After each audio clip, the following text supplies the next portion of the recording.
আসসালামু আলাইকুম। আপনারা সবাই কেমন আছেন? আমি আলহামদুলিল্লাহ ভালো আছি। আমি আজকে চালের গুঁড়ি বা চালের আটা দিয়ে আমি একটি ঝাল পিঠা বানিয়ে দেখাবো। এজন্য চালের আটা নিয়ে নিচ্ছি 1.5 কাপ। এখানে 1.5টা আলু সিদ্ধ করে নিয়ে চটকিয়ে নিছি, গাজর কুচি করে নিছি। এখানে পেঁয়াজ কুচি, কাঁচামরিচ কুচি, ধনিয়া পাতা কুচি করে নিছি। আর এখানে কিছু মশলা নিছি, লবণ, জিরা বাটা, আদা রসুন বাটা, গরম মশলার গুঁড়া, ধনিয়ার গুঁড়া, মরিচের গুঁড়া। এখন আমি এই চালের আটাটা সিদ্ধ করে নিব। চালের আটাটা সিদ্ধ করার জন্য আমি একটি পাত্রে পরিমাণ মতো পানি দিয়ে এখানে একটু লবণ দিছি আর একটু হলুদের গুঁড়া দিয়ে দিতেছি, যাতে চালের আটাটা একটু কালার হয়। এজন্য আমি একটু হলুদ দিলাম। আমার পানিটা বলক চলে এসেছে, এখন আমি চালের আটাটা দিয়ে দিব।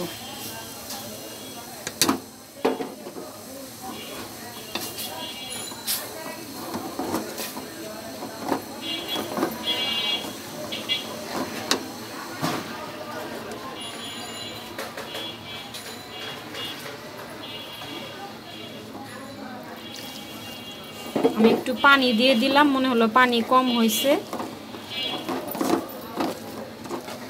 হলুদের গুঁড়া আপনারা ইচ্ছে হলে না দিলেও হবে, কিন্তু আমি একটু দিলাম কালার হওয়ার জন্য। এখন এটা ভালো করে আমি একটু মথে নিব।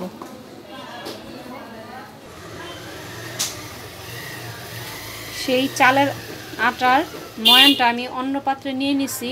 এখন আমি সিদ্ধ আলুর ডোটা দিয়ে দিলাম, এখানে গাজর কুচিগুলো দিয়ে দিব আর সমস্ত শুকনো মশলাগুলো আমি দিয়ে দিতেছি। আমি সব শুকনো মশলাগুলো এবং আদা রসুন বাটা, জিরা বাটা সবগুলো আমি দিয়ে দিতেছি। এখন পেঁয়াজ কুচি, কাঁচামরিচ এগুলো আমি দিয়ে দিলাম। এখন এটা ভালো করে মথে নিতে হবে। এভাবে মিশ্রণটি ভালো করে মিশিয়ে নিতে হবে এবং সবগুলো মশলা যাতে ভালো মতো মিশে যায়।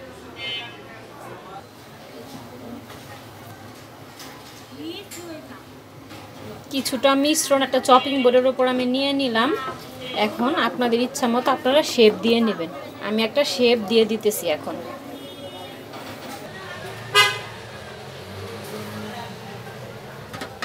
আমি এভাবে একটা শেপ দিয়ে নিলাম। এখন আমি চাকু দিয়ে কেটে নিব।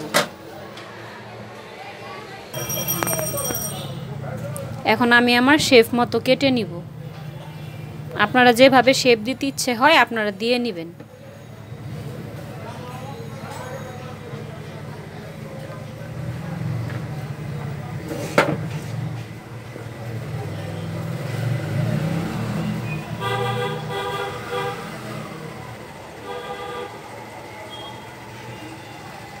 একটু যদি অসমতল হয় হাত দিয়ে একটু সমান করে দিবেন।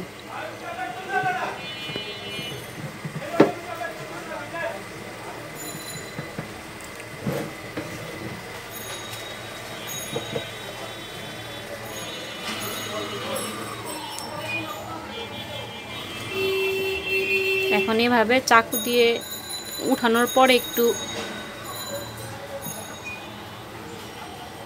হাত দিয়ে একটু সমান করে দিবেন।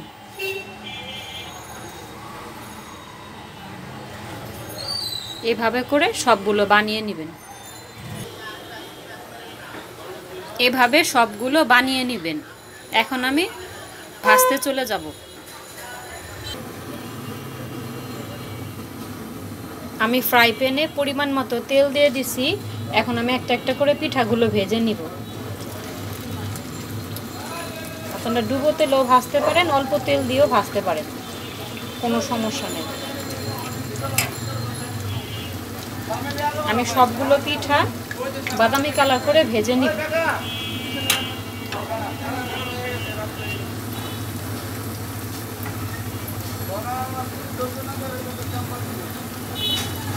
এমন অনেকে আছেন যারা আমার চ্যানেলে রান্নাগুলো প্রতিদিন দেখেন, কিন্তু এখনও চ্যানেলটি সাবস্ক্রাইব করেননি। প্লিজ প্লিজ প্লিজ আমার চ্যানেলটি সাবস্ক্রাইব করে আমার পাশে থাকার অনুরোধ রইল। আর সাথে থাকা বেল বাটনটি ক্লিক করে দিবেন, তাহলে আমি যখনই রান্না দিব তখনই নোটিফিকেশন পেয়ে যাবেন। এভাবে বাদামি কালার করে ভেজে নেবেন। আমার রান্নাগুলো আপনাদের কাছে যদি একটু হলেও ভালো লাগে, প্লিজ আমাকে একটু সাপোর্ট করবেন। আপনাদের একটু ভালোবাসা আর সাপোর্ট আমাকে অনেক অনুপ্রেরণা দিবে, তাহলে আমি আরও ভালো ভালো রেসিপি আপনাদের সামনে উপস্থাপন করতে পারবো। আর আমার রান্নাগুলো আপনাদের কাছে কেমন কেমন লাগে কমেন্ট বক্সে কমেন্ট করে একটু জানাবেন। আর আমার এই রেসিপি ফলো করে আপনারা বাসায় ট্রাই করবেন, ইনশাল্লাহ নিরাশ হবেন না।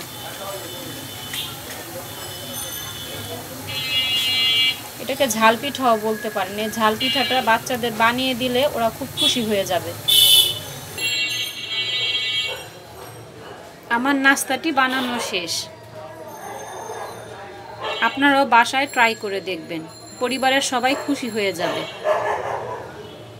আপনারা সবাই ভালো থাকবেন, সুস্থ থাকবেন। আসসালামু আলাইকুম।